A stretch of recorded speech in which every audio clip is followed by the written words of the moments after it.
Every single important thing we've ever done, the most important things have always seemed dumb to industry experts at the beginning. So you have to get really good results. You have to defy conventional wisdom. And the problem, of course, is that conventional wisdom is usually correct. And so a simple test, like let's go talk to experts and ask them if we should do Amazon Web Services, that would be a huge failure. They would all tell you, this is stupid, stick to the knitting, you've got a great retail business, whatever you do, don't do this AWS thing, it's, you can't possibly work. And of course, that would have been wrong. And so you can't listen to people at the beginning when they say it won't work, but you do have to sort of say, what are we doing differently? What's going to? Now, let's say you're being stubborn on the vision and flexible on the details, which I think is the right recipe. You want always to be very flexible on the tactics and the details, but very stubborn on the vision and the strategy. And at some point, though, you may need to give up even on the vision. So you planted the seed. Great teams worked on it for multiple years. How do you know when is that day where you say, you know what, let's try the next one? And I think it's when the last high judgment champion folds his or her cards. And so I'm willing to keep funding things if there's one high judgment champion who still wants to keep trying. And I think that's extremely important, because I think most companies, especially larger companies, give up on things too soon. But when sometimes I'm the last high judgment champion, and then eventually I start to wonder if I'm high judgment. So that's another good time to fold the cards, maybe. But you should give up on things, but you shouldn't give up easily. That is something that people get confused about sometimes. What is Amazon? We do such a diverse array of things, from producing original content at Amazon Studios to Amazon Web Services, where we sell startups and enterprises, computing infrastructure, to the things that most people know about, which is our consumer offering, where we deliver things in little brown boxes. And these things seem so disparate. How is it that we're doing all of them? And the common thread, and really what it is it's an approach. We have a very distinctive approach that we have been honing and refining and thinking about for 22 years. And it's really just a few principles that we use as we go about these activities. At the very top of the list is one I've already mentioned, but you'll probably hear it 10 times throughout tonight because it's so central, and it is customer obsession. It's customer obsession instead of, for example, competitor obsession, or business model obsession, or product obsession, or technology obsession. There are many ways to center a business. And by the way, many of them can work. I know and have friends who lead very competitor-obsessed companies, and those companies can be successful. That's not a bad strategy. You have to be really good at close following. You identify winners when you watch your competitors very carefully. If they latch onto something that's working, you duplicate it as quickly as possible. It's a very good strategy in some ways because you don't have to go down blind alleys. If you're not pioneering, if you're only close following, it has some advantages. But it has some disadvantages too. And I like the customer obsession model. I think it's the right one. I think it's better than product obsession even. I think product obsession is not bad, but I think customer obsession gets you there in a healthier way. So that's one of the principles, one of the approaches that we take in every single thing that we do. The second one is that we are willing, I would say even eager, to invent and pioneer. So that is, I think that goes along, it marries really well with customer obsession. Customers are always dissatisfied, even when they don't know it, even when they think they're happy, they actually do want a better way, and they just don't know yet what that should be. And that's why I always warn people, customer obsession is not just listening to customers. Customer obsession is also inventing on their behalf, because it's not their job to invent for themselves. And so you need to be an inventor and a pioneer. And the third one that's really central to the way we think about all of our business problems and a bunch of things at Amazon is we're long-term oriented. So I ask everybody to not think in 2 to 3 year time frames, but to think in 5 to 7 year time frames, to not think about, when somebody says to me, congratulates Amazon on a good quarter, which is a very common thing to say. You meet somebody, they're being nice, they looked at your financial results for the quarter, they're like, good quarter. I say thank you. But what I'm thinking to myself is, that quarter, those quarterly results were actually pretty much fully baked about 3 years ago.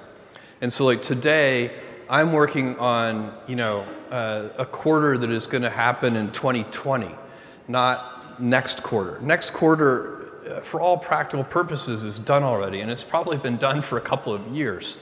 And so if you start to think that way, it changes how you spend your time, how you plan, where you put your energy, and your ability to look around corners gets better. So many things improve if you can take a long-term. And by the way, it's not natural for humans. So it's a discipline that you have to build. The kind of, you know, get rich slowly schemes are not big sellers on infomercials. You know, it's and so that's something that you have to sort of steel yourself for and discipline and teach over time. So that's what is Amazon. I would say really it's a collection of principles and it's an approach that we deploy, and it's fun. I dance into work. Me too. I'm not a good dancer though. I mean, Get Rich Slowly as a book I probably should have gotten instead of the screenplay book, but. By the way, you know, one of our award recipients earlier mentioned that you were happy you got rid of your bangs. Me too. Yeah, I hated my bangs. So clearly you do not take the success of Amazon lightly, and you're very involved in the company. And one of the great things about the internet, many of your competitors are in this room tonight, and competition's a click away. There are probably people in garages across the country trying to start the next great internet company like you did. For sure. And so what does keep you up at night when you think about the continued success of Amazon? Well, first of all, I'm gifted with sleeping really well. So the particular metaphor doesn't work for me, but I know what you mean, which is what could go wrong and what are you worried about. And for me, the thing I worry about the most is that we would lose our way in one of those things, that we would lose our obsessive focus on customers, or would somehow become short-term oriented, or would, you know, start to become overly cautious, you know, kind of failure averse, and therefore unable to invent and pioneer. You cannot invent and pioneer if you cannot accept failure. To invent, you need to experiment. And if you know in advance that it's going to work, it is not an experiment. And so that's a very important thing. You know, they are inseparable twins, failure and invention. And so you have to be willing to do that. And it's embarrassing to fail. You know, it's always embarrassing to fail. But you have to say, no, that's not how this works. If I said to you, you have a 10% chance with a particular decision, a 10% chance of a 100x return, you should take that bet every time. But you're still going to be wrong 9 out of 10 times. And it's going to feel bad 9 out of 10 times. And with technology, the outcomes, the results can be very long-tailed. The payoff can be very asymmetric, which is why you should do so much experimentation. You know, everybody knows that if you swing for the fences, you hit more home runs, but you also strike out more. But with the baseball, that analogy doesn't go far enough, because with baseball, no matter how well you connect with the ball, you can only get 4 runs. The success is capped at 4 runs. But in business, every once in a while, you step up to the plate and you hit the ball so hard, you get 1,000 runs.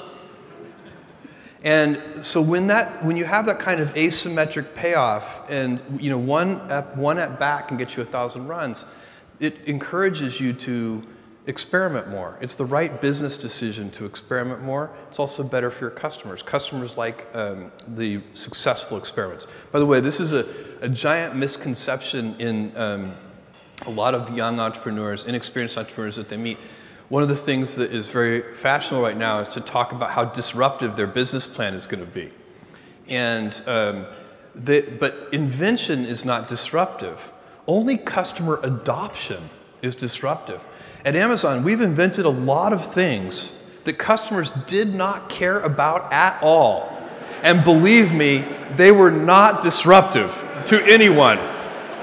So it's only when customers like the new way that anything becomes disruptive. And so really it's just saying that you want to, if somebody comes to you with a business plan that they claim is disruptive, you should ask them to explain it to you in simpler language. And the simpler language is, why are customers going to adopt this? Why are they going to like it? Why is it better than the traditional way? There's a piece of our business which is probably not fully appreciated, the scale of it and what's happening and the energy and the dynamism around it, which is the third-party seller part of our business. So, we have, today, roughly half of the company really is third-party sales. It's small businesses. There are 100,000 businesses on Amazon where the businesses make $100,000 or more a year. And it's turned into, a gigantic service for them. We even let them stow their products in our fulfillment centers so that their products become Prime eligible, which increases their sales. And a lot of people make their living on that, that way. And we've extended that into other areas too. We have a platform called Kindle Direct Publishing, so authors can write books and then publish them directly, and that's become very successful. So there are a lot of authors making. One of our employees have done that. Chris Hooten, our economist, has a book published on that. Right, it's very good. And people make livings. I mean, there are people who, I have so many emails from authors saying, because of this program, I've been able to quit my job. And they usually come, they already have like 25 rejection letters from traditional publishers, because their book didn't fit in a category or it didn't seem right and so on, but readers disagreed. And so one of the things that you get when you let people, I think of this as more like gardening. You kind of get all the nutrients right in the soil, and then you see what comes up. And that's what happens with these third-party businesses. We don't plan which books people are going to write. We just provide a service that makes it really easy for them to contact and reach readers. And then they create new things. Same thing with Amazon Web Services. We create a set of tools, and then, software developers and companies that employ software developers, they figure out surprising and amazing things to build with these tools. And so empowering these third parties to do things is probably, starting with our third-party sellers and authors and AWS, probably the biggest thing that most, I would say, consumers probably don't appreciate about Amazon. And good investors understand it very well. The one thing I hope will not change, of course, is that approach that I outlined at the beginning. The customer obsession, the willingness to invent, the patience, letting things develop, accepting failure as a path to getting success. By the way, one thing I should point out about failure, and this is a fine point, internally we take it, we know it, and we don't need to talk about it much, but there's a different kind of failure which is not what you want. That's where you have operating history, and you do know what you're doing, and you just screw it up. So that's not a good failure. That's not an experiment. That's just bad operational excellence. And so like if we've opened 130 fulfillment centers, we're on generation 8 of our fulfillment center technology. If we open a new fulfillment center and just woof it, we have to do some internal examination. That's not an experiment. That's just bad execution. So there's different kinds of failure, and you need to make sure you're making the right kind of failure. The right kind of failure should be an invention. It should be something that, it's an experiment. You don't know if it's going to work, and you know up front that you don't know if it's going to work. That shouldn't be opening a new fulfillment center for us. I'm not sure I answered your question. I got distracted by failure. That's okay. I've lived so comfortably with failure for so long that I revert there on a dime. It's an important distinction, though, between the two. It is. Yeah. So, but the things that will stay the same over 10 years. Hopefully the approach will stay the same. And then the other thing I would advise any entrepreneur or large business or large organization, like a government organization, is you need to identify your big ideas. And there should only be 2 or 3 of them. And then if a senior leader, the main job of a senior leader is to identify 2 or 3 important ideas and then to enforce great execution against those big ideas. And the good news is that the big ideas are usually incredibly easy to identify. You shouldn't need to think about them very much. You already know what they are. Let me give you an example. For Amazon, the consumer business, the 3 big ideas are low prices, fast delivery, and vast selection. You don't need, it's not the kind, the way you know that they're the big ideas is because they're so obvious. The big ideas should be obvious. And by the way, it's very hard to maintain a firm grasp of the obvious at all times. So little things can distract you from the obvious. But you have to back up and say, these are the 3 big ideas. How do we always deliver things a little faster? How do we always reduce our cost structure so that we can have prices that are a little lower? And the good thing about these big ideas is they will be stable in time. So I know for a fact that 10 years from now, customers are still going to like low prices. No matter what happens with technology and everything else, no matter what happens, people are going to like faster delivery. It is impossible for me to imagine a scenario where 10 years from now, a customer comes to me and says, Jeff, I love Amazon. I just wish you delivered a little more slowly. This is so inconceivable that you can have great conviction as a leader to continue to put energy into driving speed of delivery. And whatever you're, in AWS, I know that customers, they like low prices, they like availability, they don't want the services to be down, they like data security. It's not very hard to figure out what the big ideas are, and then you can keep putting energy into those things, and you spin up those flywheels, and they'll still be paying you dividends 10 years from now. And what I'm saying, I'm putting it in kind of a business context, but for those of you who are in government, these principles would apply identically to a government organization. You should figure out what the big ideas are and just spin up flywheels. Get those things rolling. Make sure that you've picked things that will still be true 10 years from now, 20 years from now. I went to my boss and said to him, I'm going to go do this crazy thing, and I'm going to start this company selling books online. And this is something that I had already been talking to him about in a sort of more general context. But then he said, let's go on a walk. And we went on a 2-hour walk in Central Park in New York City. And the conclusion of that was this, he said, this actually sounds like a really good idea to me. But it sounds like it would be a better idea for somebody who didn't already have a good job. And he convinced me to think about it for 48 hours before making a final decision. And so I went away and was trying to find the right framework in which to make that kind of big decision. And I'd already talked to my wife about this, and she was very supportive and said, look, you can count me in 100%. Whatever you want to do. It's true. She had married this kind of fairly stable guy and a stable career path, and now he wanted to go do this crazy thing, but she was 100% supportive. So it really was a decision that I had to make for myself. And the framework I found, which made the decision incredibly easy, was what I called, which only a nerd would call, a regret minimization framework. So I wanted to project myself forward to age 80 and say, okay, now I'm looking back on my life. I want to have minimized the number of regrets I have. And I knew that when I was 80, I was not going to regret having tried this. I was not going to regret having wanted, trying to participate in this thing called the internet that I thought was going to be a really big deal. I knew that if I failed, I wouldn't regret that. But I knew the one thing I might regret is not ever having tried. And I knew that that would haunt me every day. And so when I thought about it that way, it was an incredibly easy decision. And I think that's a very good, it's if you can project yourself out to age 80 and sort of think, what will I think at that time? It gets you away from some of the daily pieces of confusion. I left this Wall Street firm in the middle of the year. When you do that, you walk away from your annual bonus. And that's the kind of thing that in the short term can confuse you. But if you think about the long term, then you can really make good life decisions that you won't regret later.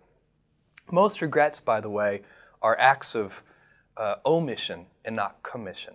I think most people when they're 80 years old, you can do bad things. You can go murder somebody, and that would be bad, and that would be an act of commission that you would regret. But most, everyday, ordinary, non-murderers, their big regrets are omissions.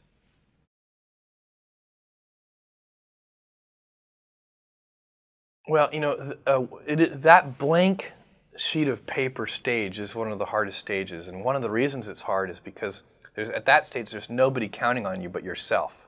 One of the things that is very motivating, today it's easy because we've got millions of customers counting on us, and thousands of investors counting on us, and then thousands of employees all counting on each other. But in that beginning stage, it's really just you. And you can quit any time. Nobody's going to care.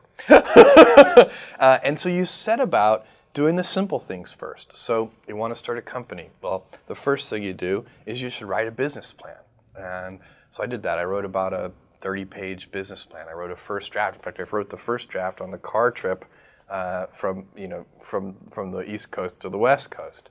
And that was that is very helpful. The business plan won't survive its first encounters with reality.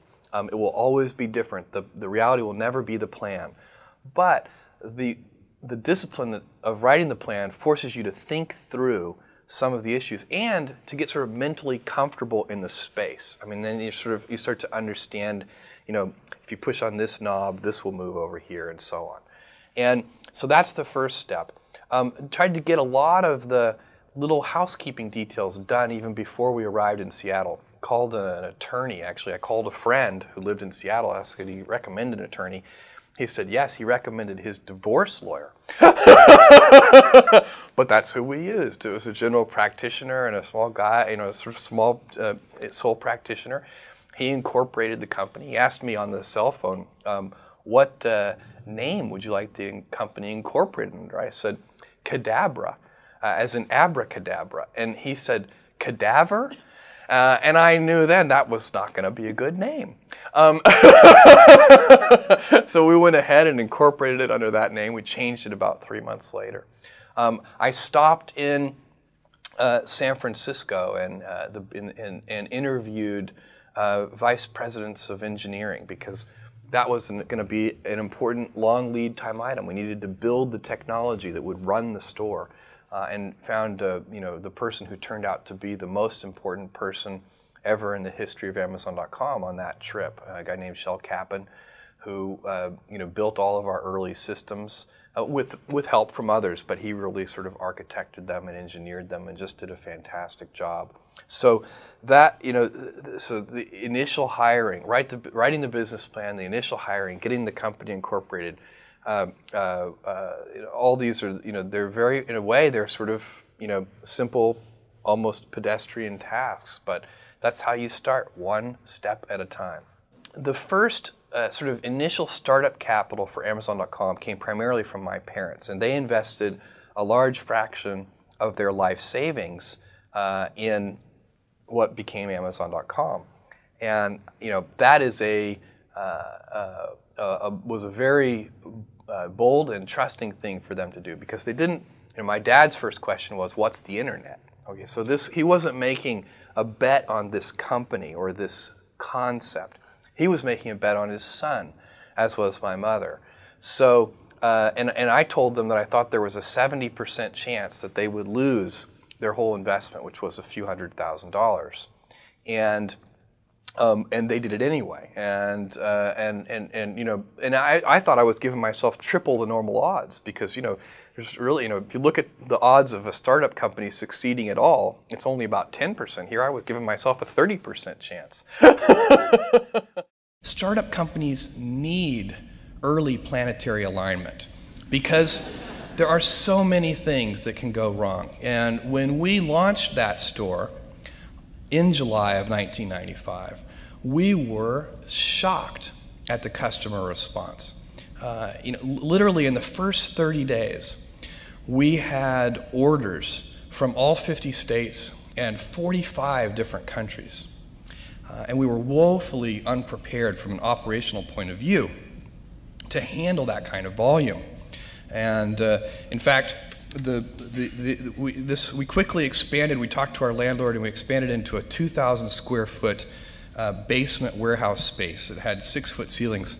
One of our 10 employees was 6'2". He went around like this the whole time, and we were doing our day jobs, which might have been, computer programming and all the different things that 10 people will do in a little tiny startup company, and then we would spend all afternoon and into the wee hours of the morning packing up the orders and shipping them out. I would drive these things to UPS, and so we'd get the last one, and we'd wait to the last second. I'd get to UPS, and I'd sort of bang on the glass door that was closed, and they always would take pity on me and sort of open up and let us, ship things late. We had so many orders that we weren't ready for that we had no real organization in our distribution centers at all. In fact, we were packing on our hands and knees on a hard concrete floor, and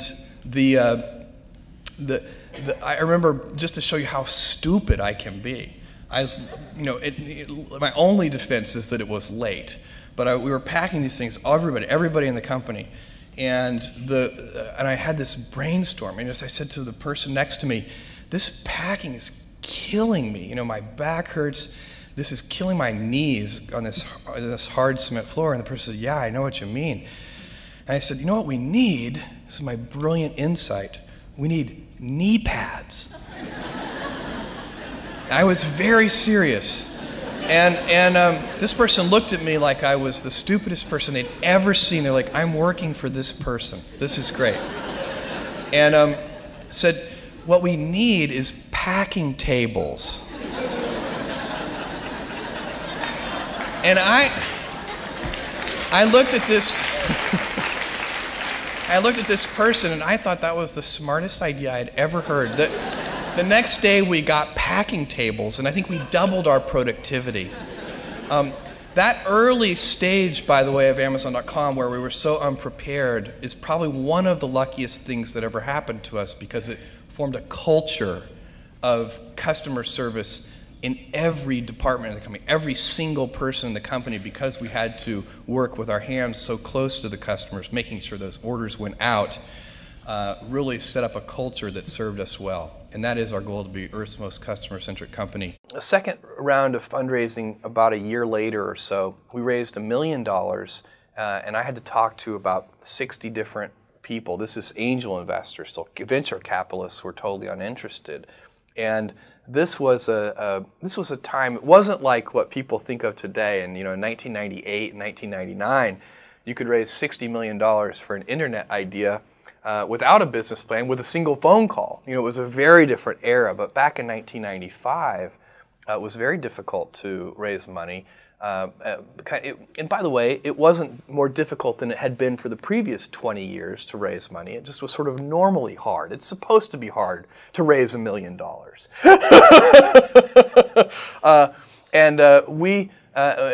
So with a lot of hard work, we raised that $1 million from about 20 different angel investors who invested about $50,000 each. And that was the original money that really funded Amazon.com.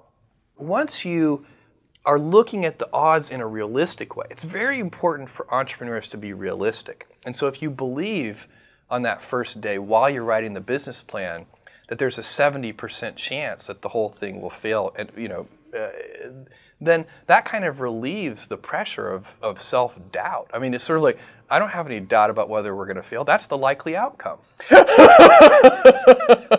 And it just is. And to pretend that it's not will lead you to do strange and unnatural things. So and what you do with those early investment dollars, so if you have $300,000 and then you have $1 million, what you do with those early precious capital resources is you go about systematically trying to eliminate risk. So you pick whatever you think the biggest problems are, and you try to eliminate them one at a time. And that's how small companies get a little bit bigger, and then a little bit bigger, and a little bit bigger, until finally, at a certain stage, you reach a transition where where the company has more control over its future destiny. You know, when a company is very tiny, it needs a tremendous amount of not only hard work, but as we talked about earlier, luck. As a company gets bigger, it starts to become a little more stable, where if at a certain point in time, the company has a much bigger influence over its future outcome. It needs a lot less luck, and instead it needs the hard work. And at that point, there's a little bit more pressure, because then if you fail, you have nobody to blame but yourself. I think in my particular case, I laugh a lot. So it is, there are, I think stress, you can be, I think one of the things that's very important to note about stress is that stress primarily comes from not taking action over something that you can have some control over. So if I find that some particular thing is causing me to have stress, that's a warning flag for me. What it means is there's something that I haven't completely identified, perhaps in my conscious mind, that is bothering me, and I haven't yet taken any action on it. I find as soon as I identify it and make the first phone call or send off the first email message or whatever it is that we're going to do to start to address that situation, even if it's not solved, the mere fact that we're addressing it dramatically reduces any stress that might come from it. So stress comes from ignoring things that you shouldn't be ignoring. I think in large part. So stress doesn't come, people get stress wrong all the time, in my opinion. Stress doesn't come from hard work, for example. You know, you can be working incredibly hard and loving it. And likewise, you can be out of work and incredibly stressed over that. So, and likewise, if you kind of use that as an analogy for what I was just talking about, if you're out of work, but you're going through, a disciplined approach of, a series of job interviews and so on and working to remedy that situation, you're going to be a lot less stressed than if you're just worrying about it and doing nothing. Do something you're very passionate about, and don't try to chase what is kind of the hot passion of the day.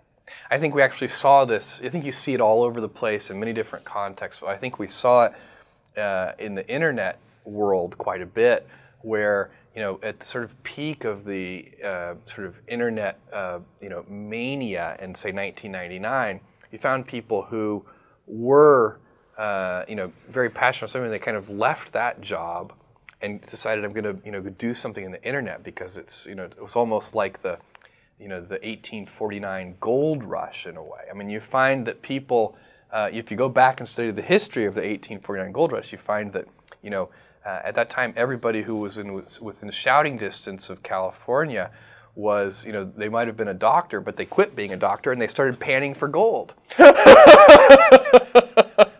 And that almost never works. And even if it does work, according to some metric, financial success or whatever it might be, I suspect it leaves you ultimately unsatisfied. So you really need to be very clear with yourself. And I think one of the best ways to do that is this notion of projecting yourself forward to age 80, looking back on your life and trying to make sure you've minimized the number of regrets you have. That works for career decisions. It works for family decisions. Do you want? I have a 14-month-old son, and it's very easy for me to, if I think about myself when I'm 80, I know I want to watch that little guy grow up. And so I don't want to be 80 and think, shoot, I missed that whole thing, and I don't have the kind of relationship with my son that I wished I had, and so on and so on. So if you think about that, so I guess another thing that I would recommend to people is that they always take a long-term point of view. And I think this is something about which there's a lot of controversy. There's a lot of people, and I'm just not one of them, believe that you should live for the now. I think what you do is you think about the great expanse of time ahead of you and try to make sure that you're planning for that in a way that's going to leave you ultimately satisfied. So this is just this is the way it works for me. And I mean, everybody needs to find that for themselves.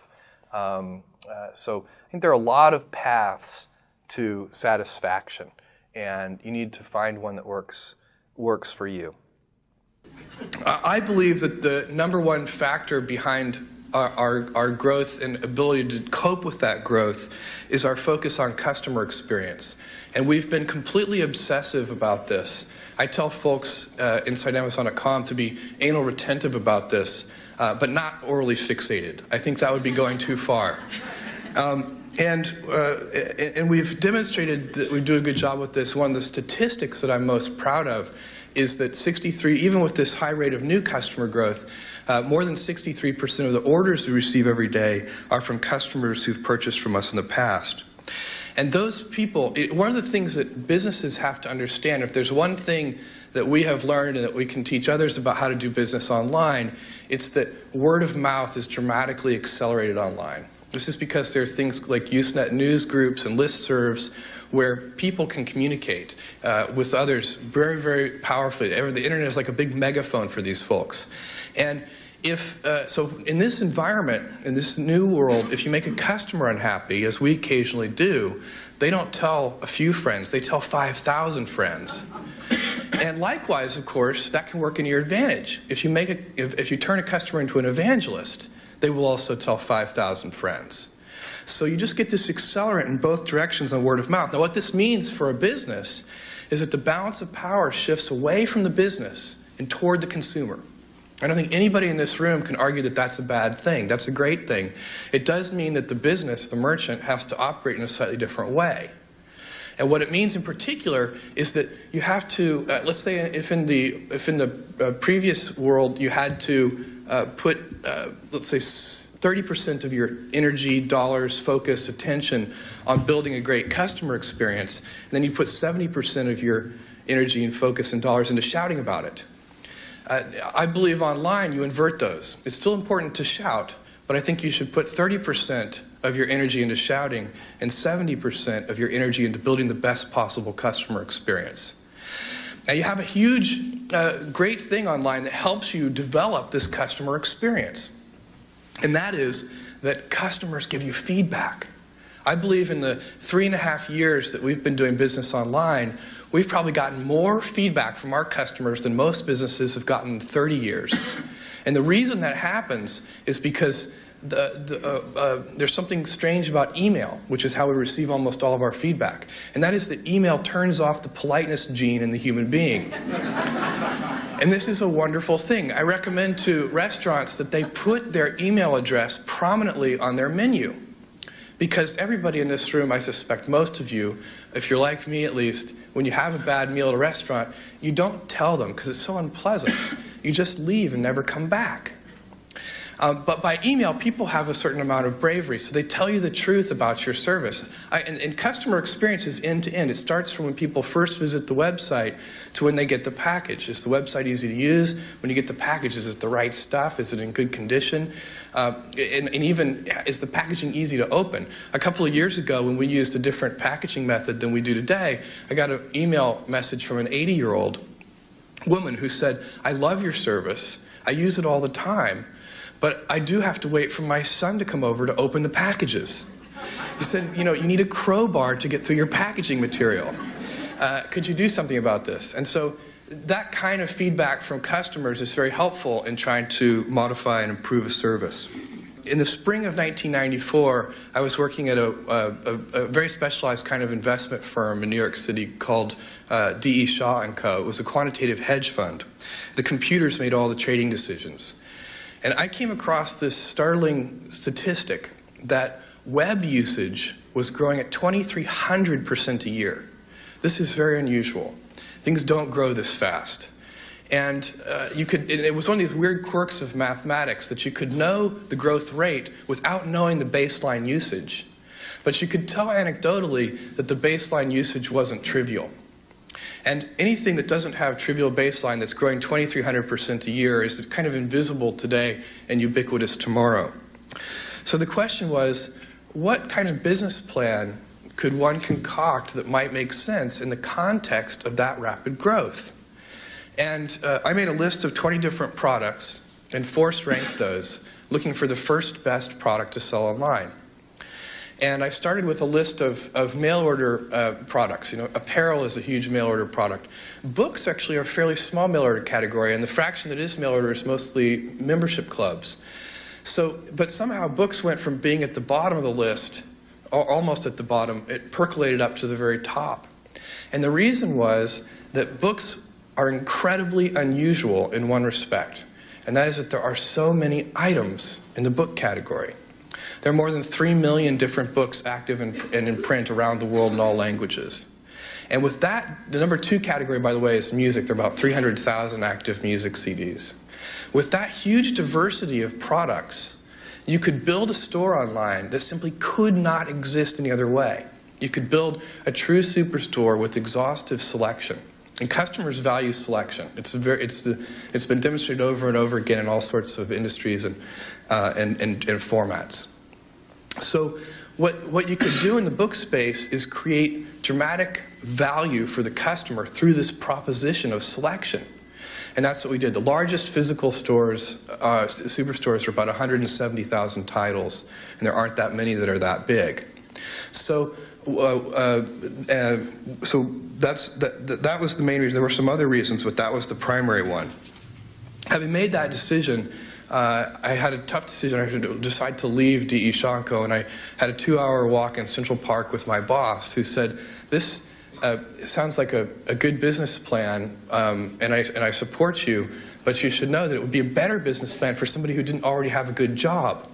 And I saw the wisdom of that, and he convinced me to think about it for another 48 hours. And I was trying to figure out how to make that decision, because it was a big decision, and as all you know, it's your life, and you only have one. Well, there are other. I guess not everybody agrees with that, but most people believe you only have one, and that was my operating premise anyway. So so I was trying to figure out what's the right framework in which to make that kind of decision. And I figured out that for me the right framework was a regret minimization framework, by which I mean that when you're 80, you want to have minimized the number of regrets you have in your life. I think a lot of people live their lives this way. Very few are nerdy and dorky enough to call it a regret minimization framework, but that is what I came up with. And so what happened there was, I was thinking, look, so it's the middle of 1994. The kinds of things that confuse you in the short term are things like, you know, I'm walking away from my 94 bonus in the middle of the year. That doesn't make a lot of sense. But you think about when you're 80, you're not going to remember that bonus. It's completely forgettable. And so it was pretty clear to me that I wouldn't regret walking away from those kinds of things. And at the same time, I knew I might regret significantly not participating in this thing called the internet that I believed passionately in. And I also knew, by the way, I suspected that we would fail. And I told all of our early investors that they would lose their money for sure. This is, I think this is a good technique when you're taking money from friends and family, because you still want to be able to go to Thanksgiving dinner. It's very important. So, but I also really did believe that, because those are the odds if you look at the odds of startup companies.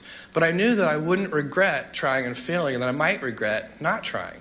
So that was, once I thought about it in that way, it was an easy decision. It was important, having made that decision, to move fast.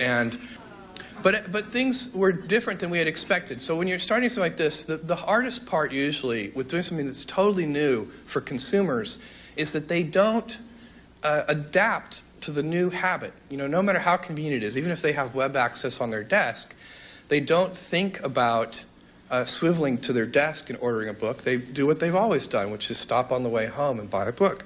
So we expected, if you look at our initial business plan, years and years and years of slowly training customers that this might be a good way to buy books online. Well, that isn't what happened. And the thing we had overlooked is that at that time, everybody on the internet, 100% of the population, was what demographers call early adopters. These are the first people to use cell phones, the first people to use computers. They're the first people to do everything. And so these guys were very facile at learning new habits, and they adopted this very quickly. And we'd programmed a bell to ring on every computer terminal in the company when we got a sale. And this was very fun at first. You know, the sale ring. I mean, you could never really jump up and go over and look and see what it was. And but then it started being annoying, and it only took a couple of weeks before the bell was ringing enough to be annoying. And so we deprogrammed it. Amazon.com may know as much as any other company about e-commerce, but I assure you that we know 2% of what will be known 10 years from now. This is going to be, this is a world where there are going to be thousands and thousands of successful companies created. It's not going to be a winner-take-all type of environment. And you're going to see better discovery technology, things like collaborative filtering. We're going to be able to redecorate the entire store, not just a little piece of it like I showed you. So that if we have 6.2 million customers, we'll have 6.2 million stores. And your store won't be laid out for the mythical average customer. It'll be laid out for you. And our vision at Amazon.com is to be the world's most customer-centric company. And within that, so we don't view ourselves as a bookstore or a music store. We view ourselves as a customer store. And within that, we want to be the place where people can come to find and discover anything that they might want to buy online. What management things have we learned? Well, I think one of them is very strong decentralization. I think don't try to manage too much because a hierarchy isn't fast enough, isn't responsive enough to change. I'm still working on trying to get people to occasionally do what I ask them to do, which is very hard. But I think if I were successful in that, then maybe we wouldn't have the right kind of company. So the biggest risk that Amazon.com has, in my opinion, is execution risk, and it's because of what you're talking about. It's the fast growth. We're growing fast. We hold a high customer experience bar, and we have to. And at the same time, we're complicating our business model by adding new geographies, new product categories. This is a very complex thing to execute. So how do you do it well? I believe you mitigate execution risk through two things: having a clear vision that everybody in the company understands, number one, and number two, having super talented people. So we try to mitigate the execution risk on the way in. And I ask everybody at Amazon.com to try and hire folks that in such a way to visualize that 5 years from now, when they look around, they look at all the people we've hired over the last 5 years, they've been there 5 years now, and they say, well, thank God I got in when I did. You know, because I'd never get hired now. The standards are too high. And that's what we want. That's the only way we can be successful. So the question is, Amazon.com is a famously unprofitable company. And the question is, are we concerned about it? The answer is, in the short term, no. And in the long term, of course. So every company needs to be profitable at some point in time. There is companies don't live for profits, but they don't live without them either. It's sort of, the profits are sort of like your life, human being's lifeblood. You certainly don't live for your blood, but you aren't going to live long without it either. So our strategy, and we've consistently articulated this, is that we believe that that this opportunity is so large that it would be a mistake for any management team not to invest in it very aggressively at this kind of critical category formation stage. And most people don't know, in December of 1995, just 6 months after Amazon.com had opened, we were profitable. It must have been for about an hour. And I believe that any rational set of investors in the company at that time would have tried to figure out some way to penalize the management team for that performance, because what it meant was that the management team wasn't effective enough to get its act together enough to invest at a rate which would have made the company unprofitable. So if you believe passionately about this, and this is our strategy, we've been clear about it. We don't even claim it's right. We don't claim it's the right strategy. We just claim it's ours. But we do think it's right, and that it would be a mistake to try and optimize for short-term profitability. By the way, our U.S. books business was also profitable in December, and I also personally believe that was a mistake. At the expense of building brand, can boutiques exist online in this new sort of e-commerce world? My opinion on that is absolutely yes. And the way that they will exist online is through word of mouth and building a great customer experience. So what they'll have to do is pick a niche in which they can be genuinely better than everybody else. And then the customers will find them. So one of the this is again that the balance of power moves away from the merchant and toward the customer. That's the high order bit of everything that matters online. And what it means is that anybody who's creating genuine customer value will be able to find an audience. They may not be able to grow into a huge business with that strategy, but they will be able to find a sustainable, profitable business, in my opinion.